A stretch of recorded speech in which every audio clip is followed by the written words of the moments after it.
जय माँ आदिशक्ति, जय माँ जगत जननी, जय माँ जगदम्बा। भाई आज का विषय बड़ा ही विचित्र होने वाला है, क्योंकि हमारी आँख के सामने की ये घटना है कल बीते हुए रात की। हमारे एक शिष्य हैं जो माता बगलामुखी के बहुत बड़े भक्त हैं और गुरु भक्त हैं। जितना उनसे मैं कहा हूँ, वो उससे ज़्यादा कभी कुछ किए ही नहीं। और शक्ति में मुझे जहाँ तक लगता है कि वो मेरे आस-पास ही हैं, क्योंकि गुरु की सेवा करने वाला, गुरु पे अटूट अगाध विश्वास रखने वाला, वह गुरु से भी ऊपर पहुंच जाता है। माँ उसे इतनी तीव्र तीक्ष्ण कृपा प्रदान करती है।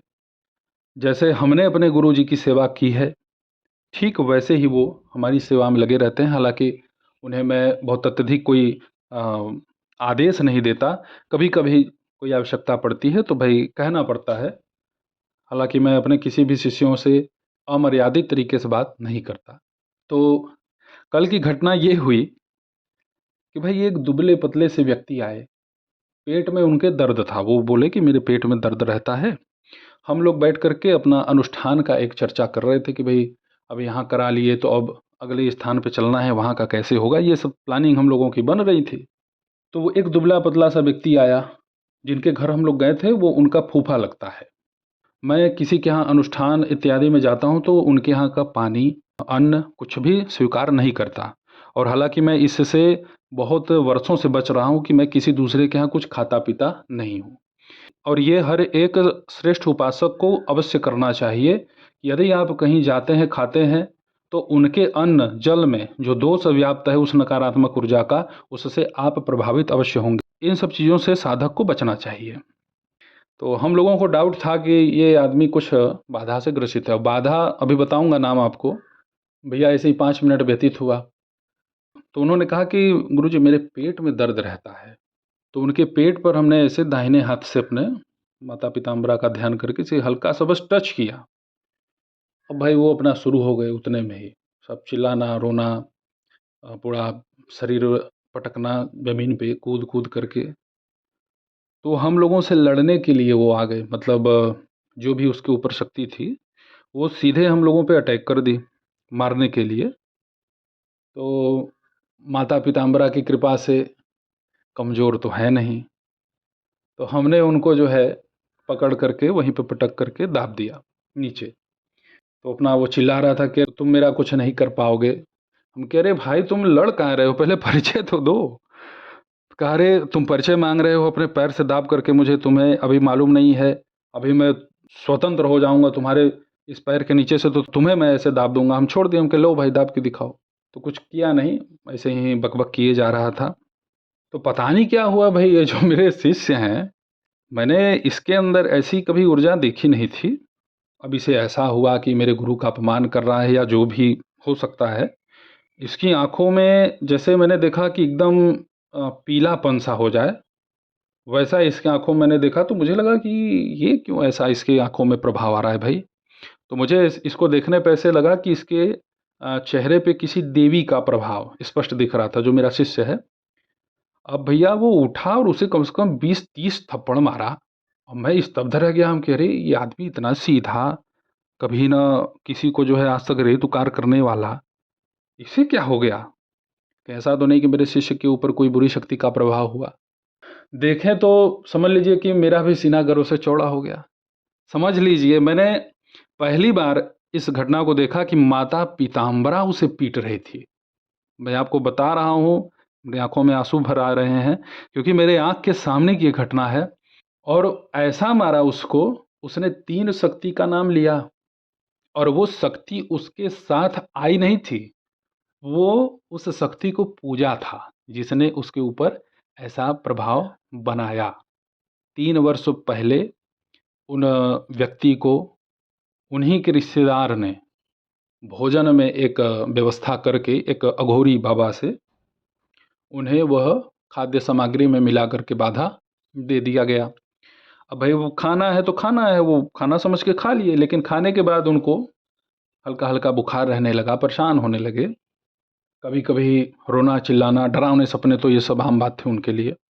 तो ये सब चीज़ें पता कैसे चली, वो खुद ही बोला। अब ये किया क्या, जो हमारा शिष्य है भाई, हमारे भी शिष्य माता पीताम्बरा की कृपा से, सब माई की ही तो कृपा है। हम इसमें अपने आप को कुछ महत्व नहीं देते, क्योंकि हम यही जानते हैं कि जो जितनी श्रद्धा से विश्वास के साथ माता का आंचल पकड़ता है, माता उसे कभी नहीं छोड़ती। क्योंकि बहुत सारे ऐसे भी शिष्य हैं ना, वो गुरु को गुरु नहीं मानते, केवल एक संबंध रखते हैं कि बस मेरा काम हो जाए तो भैया गुरु जी अपने रास्ते, हम अपने रास्ते। ऐसे भी लोग हैं, तो ऐसे लोगों का तो कोई भी इष्ट कल्याण नहीं करते। तो हम देख रहे थे अपने शिष्य को, धन्य है माता। और वो उसको, जैसे हम पकड़ करके उसे पटके हुए थे, वैसे ही वो उसे पटक करके उसके पेट में जहाँ दर्द होता है वहीं पे अपना दाहिना पैर रख दिया। और उसे पकड़ा नहीं था वो अपने हाथों से, और वो एकदम जमीन पर बस ऐसे छटपटा रहा था। तो अब मैं तो कुछ बोल ही नहीं सकता, क्योंकि माता का ऐसा उग्र प्रभाव मैंने प्रथम बार देखा, वो भी अपने शिष्य के ऊपर। वो लगा चिल्लाने, कहा कि मैं वीर हूँ। ये हुआ कि भाई तुम कौन से वीर हो, कहाँ के वीर हो? तो उससे ऊपर वो बढ़ा नहीं, वो केवल बोला मैं वीर हूँ, और जिसने मुझे भेजा है वह मेलड़ी मसानी का उपासक है। और उसने उस अघोरी का भी नाम बतलाया। सारे जो है उसने क्रियाकलापों को सामने रख दिया कि किसने कब क्या कैसे किया है। अब उसका हम लोगों ने क्रियाकलाप करा करके उसे ठीक भी कराया, स्वस्थ हैं वो। अब बात आती है कि क्या मेलड़ी मसानी माता पीताम्बरा के आगे कमज़ोर पड़ गई? यहाँ पे बहुत सारे लोग हैं जो नाराज़ हो जाते हैं, जिन्हें ये होता है कि यार ये पीताम्बरा को पूज रहे हैं तो पीताम्बरा को सर्वोपरि बतलाते हैं, अन्य देवी देवताओं का अपमान करते हैं। देखिए, ये आपकी छोटी बुद्धि है। यदि आप महाशक्तियों को समझेंगे तो आपको लगेगा कि सभी इन्हीं से संचालित हैं। भूत हो, प्रेत हो, बैताल हो, पिशाच हो, किन्नर हो, नाग हो, असुर हो, ब्रह्म राक्षस हो, जो भी जिस भी श्रेणी का देवी देवता हो, कुछ भी हो, सभी तो महामाई के ही माध्यम से संचालित हैं। अब इनके द्वारा सबका संचालन हो रहा है, तो सबसे बड़ा हुआ कौन? आप योगिनी जैसे शक्तियों को पूज रहे हैं, दरबार चला रहे हैं, बहुत बड़ा आपका समाज में नाम हो रहा है, लेकिन आप ये नहीं ना कह सकते कि दुर्गा से भी बहुत बड़ी है ये। भाई कुछ बातें माताओं को ही पसंद नहीं आती। अब मेलड़ी मसानी भाई कृपालु हैं, माता हैं, दयालु हैं, जो भी इनकी शरण में जाता है माता उसका उद्धार करती हैं, रक्षा करती हैं। लेकिन किसी नीच व्यक्ति के हाथ में माता पड़ जाए तो माता क्या करेगी? विवश है ना। उस नीच व्यक्ति के भी मनोरथ को पूर्ण करने के लिए माता उसके कार्य को सिद्ध करेगी ही करेगी। लेकिन यहाँ पे अब मैं आपको बतला दूं कि क्यों नहीं शक्ति चली उनकी। क्योंकि यहाँ पे हम लोगों की जो अपने निजी साधना है, जो हमारी अपनी निजी मंत्र की सिद्धि है, वह पूर्ण है। किताबी ज्ञान तक सिमट के नहीं है हम लोग। और इसका सारा श्रेय जाता है माता बगलामुखी के गायत्री मंत्र को। मेरे शिष्य ने उसे 4 लाख जप करके कंप्लीट कर लिया है। बहुत सारे लोगों से मैं कहता भी हूँ कि भाई देखिए, या तो साधना माता पिताम्बरा का यदि आप प्रारंभ कर रहे हो अपने जीवन में और अच्छा खासा करना चाहते हो, तो बीज मंत्र से शुरू करो, और बीज मंत्र के बाद गायत्री पकड़ो, बगला गायत्री मंत्र, तब उसके बाद मूल मंत्र। क्योंकि आपके पास पावर भी बढ़े, पावर से आपका हानि ना हो, और प्रेत बाधा से ग्रसित व्यक्ति चाहे जो भी हो, वो आपके पास आ जाए तो उसका ऐठन अपने आप ढील हो जाए। बहुत लोग भाई बहुत देवी देवताओं को पूजते हैं, उनकी अपनी निजी श्रद्धा है उसमें, वो ठीक है। लेकिन हमने माता पीताम्बरा से तीव्र और अति शक्तिशाली देवी देखा ही नहीं है। माता पीताम्बरा वास्तव में बहुत ही करुणामयी है। कोई भी भक्त पूरी सच्ची श्रद्धा से इनको पुकार ले, इनकी शरणागति ले ले, तो धन्य है माता। आपका कहीं से भी अमंगल अहित होने ही नहीं देती। भाई जिह्वा से तो बगलामुखी बगलामुखी बोले जा रहे हैं, लेकिन हृदय में बगलामुखी और गुरु बैठे ही नहीं है आपके, तो आपको क्या मिलेगा? कुछ नहीं।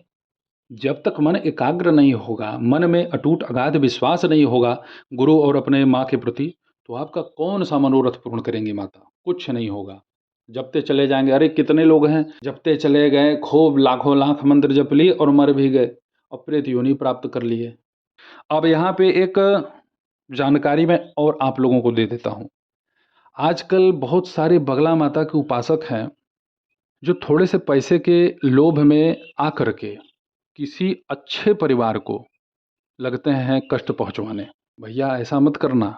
यदि आप माता बगलामुखी के साधक उपासक हो और आप धार्मिक हो, धर्म पथ पे हो, सत्यनिष्ठ हो, किसी के भी पास इतनी शक्ति नहीं होगी जो अपनी ऊर्जा से आपका हानि कर दे।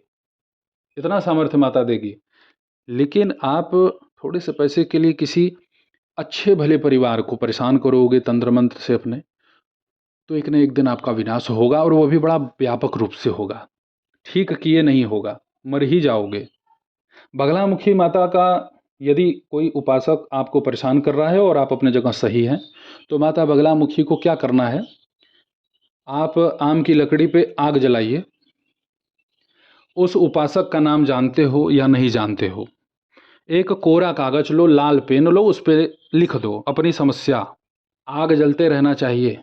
लोहे के पात्र में आग नहीं जलाना, या तो मिट्टी का कोई पात्र हो उसमें जलाइए, या फिर जमीन पे है, जमीन पे सीधे जलाइए।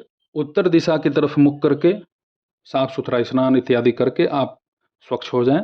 उसके बाद आप एक कोरे कागज पे लाल पेन से अपना नाम, अपनी समस्या को बहुत लंबे चौड़े में शब्द में मत लिख दीजिएगा, कम में ही कि माता मैं परेशान हूँ इतने वर्षों से और एक फलाने नाम का व्यक्ति है वो मुझे परेशान करवा रहा है किसी तांत्रिक अघोरी से, आप मेरी रक्षा कीजिए माँ, वो आप ही का उपासक है।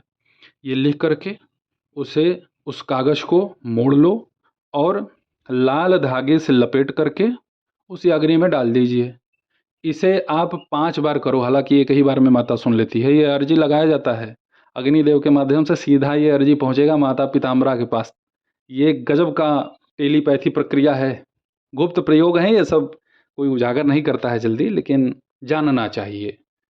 उसके बाद उनका उतने में ही खटिया माता खड़ी कर देगी। आपको उस साधक से रक्षा के लिए कोई जतन करना ही नहीं है, इतने ही क्रिया बस कर दीजिए। और ज़्यादा परेशानी समझ में आए तो इसी क्रिया को 5 रविवार या 5 मंगलवार आप कर दीजिए। उसके बाद माता रानी आपकी समस्या को स्वतः देख लेगी, और माता से बड़ा कोई न्याय करता है नहीं इस धरातल पे, चाहे कोई हो। वो ये देख लेंगे, समझ लेंगे कि वास्तव में ये निर्दोष है या दोषी है। हाँ, और दोषी होना भैया तो ऐसा अर्जी मत लगाना, क्योंकि तब आपका जो है बहुत जल्दी फिर पत्ता भी कट जाएगा। और निर्दोष हो तो फिर माता रानी गजब की कृपा आपके ऊपर कर देंगी। फिर यदि आपकी इच्छा हो तो माता का बीज मंत्र का साधना आप शुरू कर लेना। भैया बहुत कृपालु है माँ, बहुत दयालु है। हम तो उन्हीं की कृपा और छत्र छाया में जी रहे हैं, हमारा विकास हो रहा है और हमारे माध्यम से लोगों का हित हो, कल्याण हो, यही भाव मैं हमेशा बना के रखता हूँ। और माता से यही निवेदन करता हूँ कि कभी मुझे स्वयं पे अहंकार न हो। हमेशा मेरे विचार भाव में माता आप सदा सर्वदा निवास करो, क्योंकि अहंकार जिस दिन हो जाएगा उपासक को, फिर वो तो बर्बाद हो जाएगा। तो भाई माता पीताम्बरा के इस गायत्री मंत्र का ऊर्जा हमने देखा कि हमारे शिष्य के ऊपर ही माता अपना प्रभाव दिखा करके उन विशिष्ट विशिष्ट शक्तिशाली शक्तियों को धराशाही कर दी, एक ही प्रहार में शरीर से निकाल भी दी। तो ये होता है सामर्थ्य, और ये सामर्थ्य उपासक अपने तप से अर्जित करता है। माई की कृपा आप सभी लोगों पे बनी रहे, आप लोग सुखी रहें। ऐसे ही आप सभी लोगों की सेवा में उपस्थित होता रहूँगा दिव्य चमत्कारिक विषयों के साथ। जय माता दी, हर हर महादेव।